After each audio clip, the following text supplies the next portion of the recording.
Hi అండి. నేను మీ Rekha. Welcome back to Rekha's kitchen. ఈరోజు ఈజీ ప్రాసెస్‌లో పెరుగు వడ ఎలా చేసుకుందామో ఈ వీడియోలో చూద్దాం. ఇలా చేసిన పెరుగు వడ మనకు బయట క్రిస్పీగా, లోపల సాఫ్ట్‌గా చాలా బావుంటుందండి. మనం ఈజీ ప్రాసెస్‌లో ఇలా పెరుగు వడ చేసుకున్నామంటే చాలా బావుంటుంది. పెరుగు వడ చేసుకోవడానికి ముందుగా మనము మినప్పప్పుని నానబెట్టుకోవాలి. ఇలా ఒక బౌల్ తీసేసుకొని నేను ఈ కప్పుతో 2 కప్స్ మినపప్పుని తీసుకున్నానండి. మనం ఈ మినపప్పుని 2 టైమ్స్ బాగా వాష్ చేసి ఒక 4 అవర్స్ పాటు నాననివ్వాలి. మనకు మినపప్పు ఎంత నానితే మనకు వడ అంత టేస్టీగా వస్తుందండి. వాటర్‌లో కడిగేసి ఒక 4 అవర్స్ పాటు నానబెట్టుకోండి.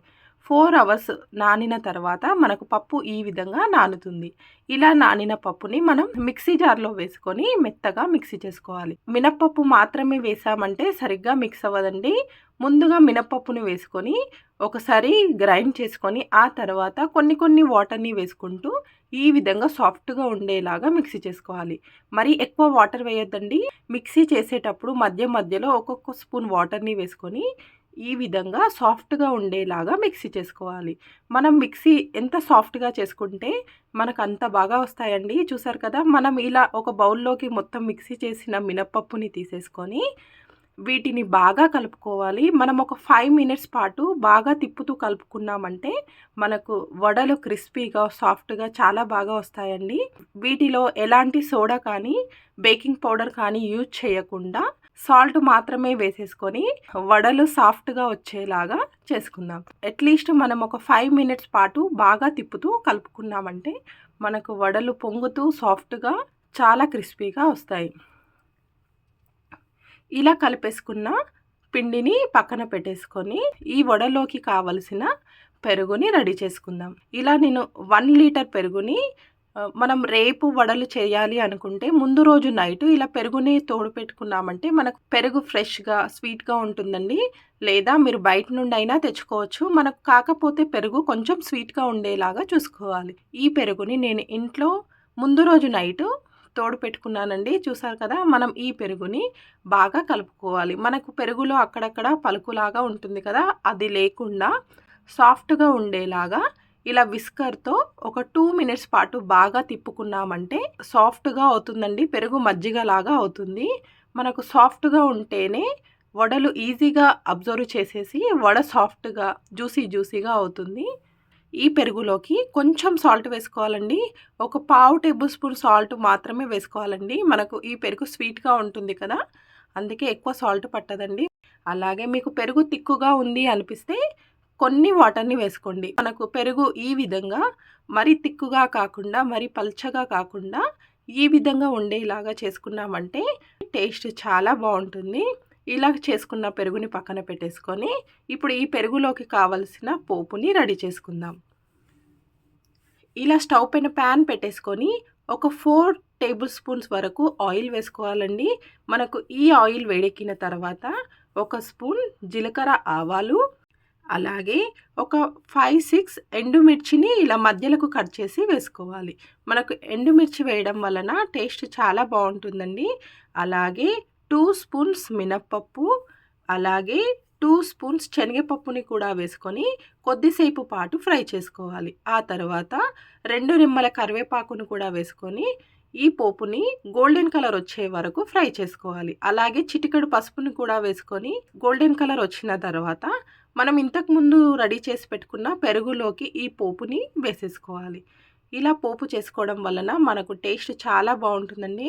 నేను మొత్తం పోపు ఒకేసారి వేయకుండా కొంచెం పోపుని పక్కన పెట్టుకుంటున్నానండి. ఎందుకంటే మనం వీటిలో వేసిన పప్పులు మనకు కొంచెం మెత్తగా అయిపోతాయండి. మనకు కొంచెం క్రిస్పీగా ఉండాలి అనుకుంటే మనం వడలు చేసుకున్న తర్వాత వాటిపైన వేసుకుంటే చాలా బావుంటుంది. ఇలా చేసుకున్న పెరుగుని పక్కన పెట్టేసుకొని ఇప్పుడు మినపప్పుని కలుపుకుందాం. మనం ఇంతకుముందు మిక్సీ చేసి కలిపి పెట్టుకున్నాం కదా! ఆ మినపప్పులోకి హాఫ్ టేబుల్ స్పూన్ సాల్ట్ వేసేసుకొని బాగా కలిసేలాగా కలుపుకోవాలి. ఇప్పుడు మనం వడలు ఎలా చేసుకుందామో చూద్దాం. స్టవ్ పైన ప్యాన్ పెట్టుకొని డీప్ ఫ్రైకి సరిపడా ఆయిల్ వేసుకొని చేతికి కొన్ని వాటర్ అద్దుకొని ఈ విధంగా వడలని వేసుకున్నామంటే మనకు వడ కరెక్ట్‌గా రౌండ్‌గా వస్తుందండి. లేదా ఎంత సైజులో కావాలో అంత సైజు పిండిని చేతిలోకి తీసేసుకొని ఇలా చేతితో మధ్యలో హోల్ పెట్టేసుకొని ఆయిల్లో మెల్లగా వదలాలి. చూసారు కదండి, మనం ఈజీగా ఇలా వడలని రెడీ చేసేసుకోవచ్చు. మనము వాటర్ని చేతికి అంటించుకుంటూ ఇలా పిండిని తీసుకొని ఇలా వేసామంటే మనకు ఈజీగా ఉంటుంది. ఈ విధంగా మిగతా పిండిని మొత్తం చేసేసుకుంటే మనకు టేస్టీగా ఉండే వడలు రెడీ అయిపోతాయి. వడని ఈ విధంగా గోల్డెన్ కలర్ వచ్చే వరకు ఫ్రై చేసుకోవాలి. ఎందుకంటే మనం వాటర్లో వేసిన తర్వాత మనకు ఇంకొంచెం లైట్గా అవుతుందండి. అందుకే గోల్డెన్ కలర్ వచ్చే వరకు ఫ్రై చేసుకుంటే చాలా బాగుంటుంది. ఇప్పుడు మనం ఈ వడలని వాటర్ తీసుకొని వాటర్లో 1/2 టేబుల్ స్పూన్ సాల్ట్ వేసేసుకొని ఈ వడలని వాటర్లో వేసుకోవాలి. వాటర్లో వేయడం వలన వడ వాటర్ పీల్చేసుకొని మనకు సాఫ్ట్గా అవుతుందండి. ఇలా వడలు మొత్తం వేసేసుకొని ఒకసారి వాటర్లో మునిగే వరకు ఒక 1 మినిట్ పాటు ఉంచేసి ఆ తర్వాత మనం వడలని తీసేసి ఈ వడలు వాటర్ని పీల్చేస్తాయి కదండి, ఆ వాటర్ని ఇలా చేతి మధ్యలో పెట్టుకొని అయినా మనం లైట్గా ప్రెస్ చేయాలండి. గట్టిగా ప్రెస్ చేసామంటే మనకు వడ సాఫ్ట్గా ఉంటుంది కదా, ఈజీగా విరిగిపోతుంది. లేదా మనం చేయితో లైట్గా ఇలా ప్రెస్ చేస్తూ వాటర్ని తీసేయాలి. గట్టిగా ప్రెస్ చేయొద్దండి, ఇలా లైట్గా ప్రెస్ చేస్తే మనకు వాటర్ మొత్తం వెళ్ళిపోతుంది. మనం ఇంతకుముందు పెరుగుని రెడీ చేసి పెట్టుకున్నాం కదా, ఆ పెరుగుని వేసుకోవాలి. అంతే అండి, మనకు టేస్టీగా ఉండే పెరుగు వడ లేదా దహి వడ రెడీ అయిపోయింది. మనకు వడలు పెరుగులో మునిగే వరకు వేసుకుంటే వడలు పెరుగుని పీల్చేసి మనకు టేస్ట్ చాలా బాగుంటుంది. అలాగే పైనుండి సన్నగా కట్ చేసిన కొంచెం కొత్తిమీరని అలాగే సన్నగా తురుముకున్న క్యారెట్ని వేసుకొని గార్నిష్ చేసుకుంటే మనకు టేస్టీగా ఉండే పెరుగు వడ రెడీ అయిపోతుందండి. మనకు సాఫ్ట్గా వస్తుంది. మనకు పెరుగు తిక్కుగా ఉంటే వడ సరిగ్గా అబ్జర్వ్ చేయదండి పెరుగుని. అందుకే మనం పెరుగు కొంచెం లూజ్గా ఉండేలాగా చూసుకోవాలి. ఇలా ఉంటేనే పెరుగు ఈజీగా పీల్చేసి వడ సాఫ్ట్గా అవుతుంది. చూసారు కదా, మనకు ఇలా చేసిన వడ బయట క్రిస్పీగా లోపల సాఫ్ట్గా జ్యూసీగా ఉంటుందండి.